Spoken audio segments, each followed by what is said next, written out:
నల్గొండ, ఖమ్మం, వరంగల్ పట్టభద్రుల ఉప ఎన్నికల ఓట్ల లెక్కింపులో అవకతవకలపై సీఈఓ వికాస్ రాజుకు ఫిర్యాదు చేశారు MLA Kaushik Reddy, legal cell సభ్యురాలు లలితారెడ్డి. పట్టభద్రుల ఎమ్మెల్సీ ఉప ఎన్నికల లెక్కింపులో బీఆర్ఎస్ తీవ్ర అన్యాయం జరుగుతుందని కౌశిక్ రెడ్డి ఆరోపించారు.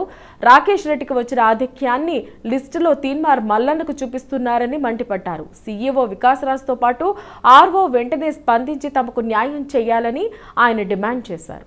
లీడ్ మాకు వస్తే రాకేష్ రెడ్డి గారికి వస్తే రాకేష్ రెడ్డి గారికి వచ్చిన ఓట్లను తీసుకుపోయి తీన్మార్ మల్లన్న గారికి ఇస్తా ఉన్నాం.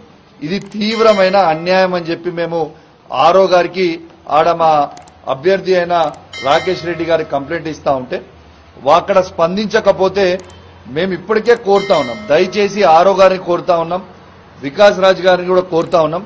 దయచేసి డెమోక్రసీని బతికించండి. దయచేసి ఓట్లు పడ్డే ఉన్నట్టు కూడా వేసుకోవాలి కదా. దాని ఎవిడెన్స్ కూడా మా రాకేష్ రెడ్డి గారు అక్కడ చూపిస్తా ఉన్నారు. ఆరో గారు యాక్షన్ తీసుకోకపోవడం అనేది చాలా బాధాకరం అని చెప్పుకుంటాం. దయచేసి ఇప్పటికైనా కూడా సరి చేసుకోమని ఆరో గారిని మేము కోరుతా ఉన్నాం.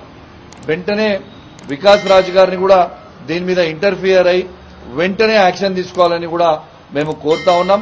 ఎందుకంటే వాళ్ళు ఓడిపోతామని ఒక భయంతో, ఇలా తీన్మార్ మల్లన్న ఓడిపోతాడని ఒక భయంతో ఇలా రాకేష్ రెడ్డి గారికి పడ్డ ఓట్లు ఇక్కడి నుంచి అటు వేయొచ్చా?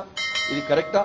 ఒక్కసారి ఆలోచించాలని నేను కోరుకుంటూ వెంటనే దయచేసి ఆరో గారిని మరియు వికాస్ రాజు గారిని కూడా కోరుతా ఉన్నాం.